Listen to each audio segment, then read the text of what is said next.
So the provisional cast-on method that I use, and which is widely used in the Carrington for the top of the front and the top of the back, is when you want to have live stitches instead of a cast-on edge, because you're going to come back and use these stitches at the end for shoulders or neck gussets or necks.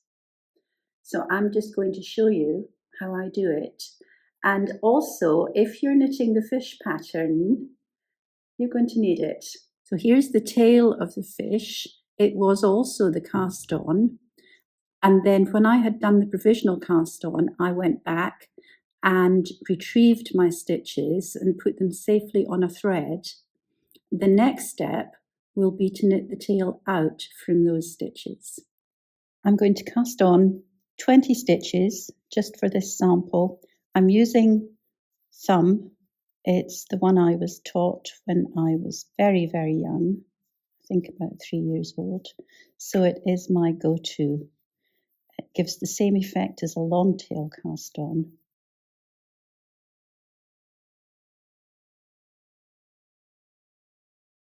Doesn't actually matter which cast on you use because it's all going to be cut off. This is my waste yarn here, which I like to use slightly thicker waste yarn than I'm going to be using in the main part of the project. It just makes it easier. Definitely don't use thinner yarn and don't use anything fluffy. It shouldn't be anything that sheds, really.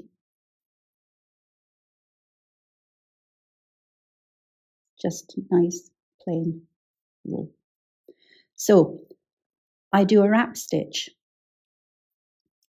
I wrap my waste yarn twice round the needle as I am knitting each stitch.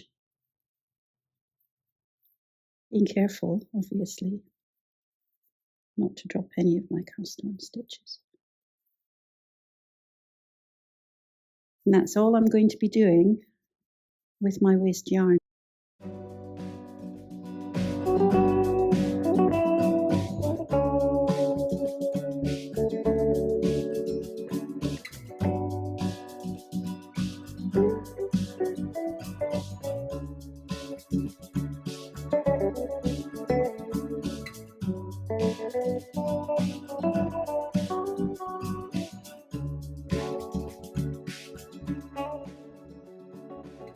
Now I'm going to join in the yarn for the project, and I am going to knit along through my wrapped stitches. I'm going to knit into one loop and I'm going to drop both. Knit in here and pull both off. So you create a long stitch, and there's a reason for that.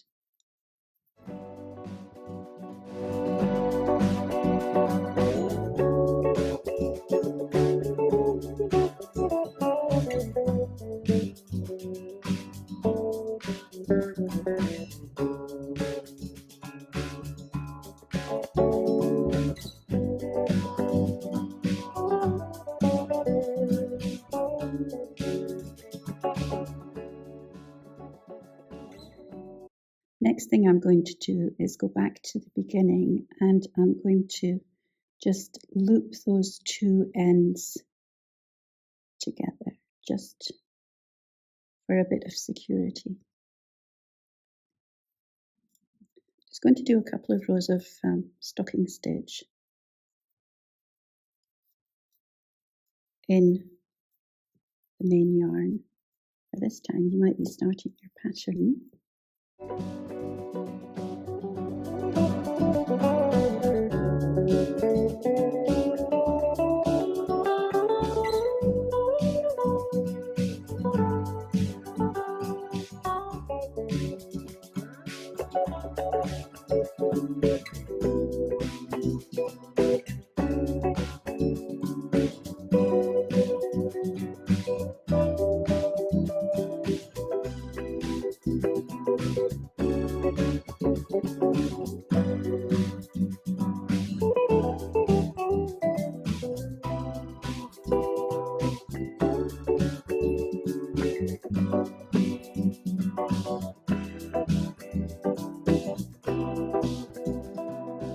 going to do one more row, and I'm going to get my scissors and my needle, my sewing needle out.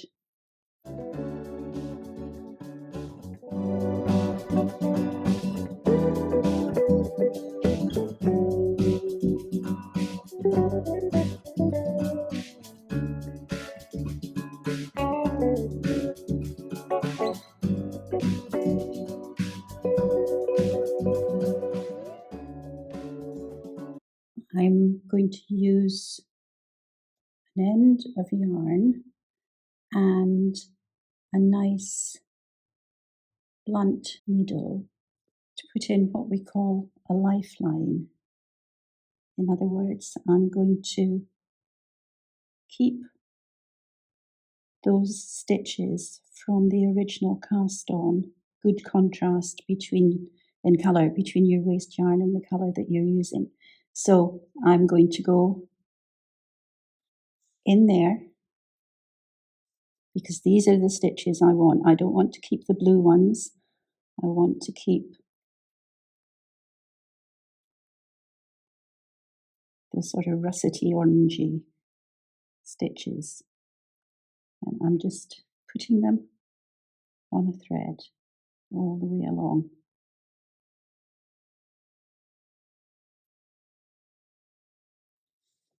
If you're a tight knitter, use a larger size needle at this stage to make it easier for yourself.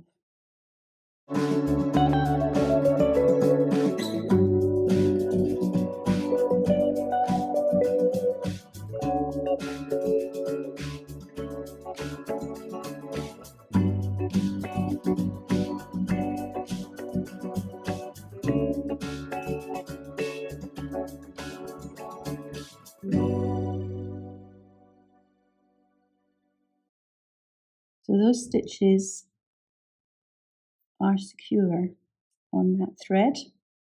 And now, the exciting part, and the reason why I do that wrapped stitch in the waste yarn is so that I can cut through those stitches quite safely, without coming near the stitches I want to keep, because I've got that double loop and I've got lots of visibility.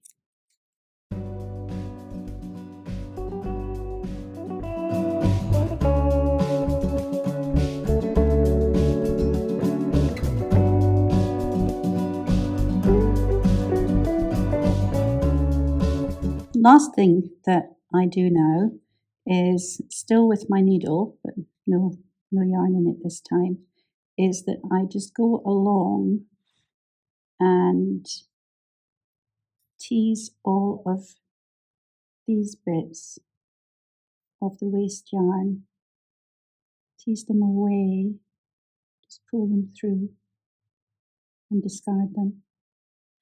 All of this is more easily done on the wrong side of your knitting than on the right side. And you can see the stitches that you want to preserve, you can see them sitting there, ready and waiting for whatever you want to do next.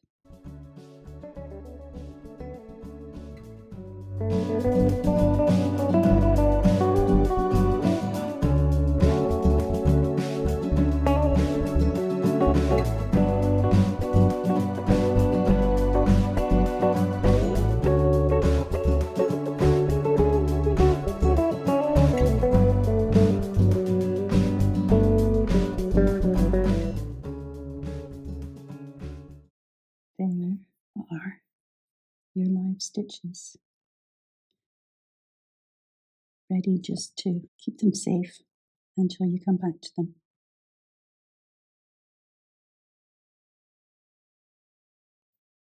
So since we've gone to all the trouble to create these live stitches, I usually just secure the ends here, tie them in a nice little bow to keep them safe till I need them.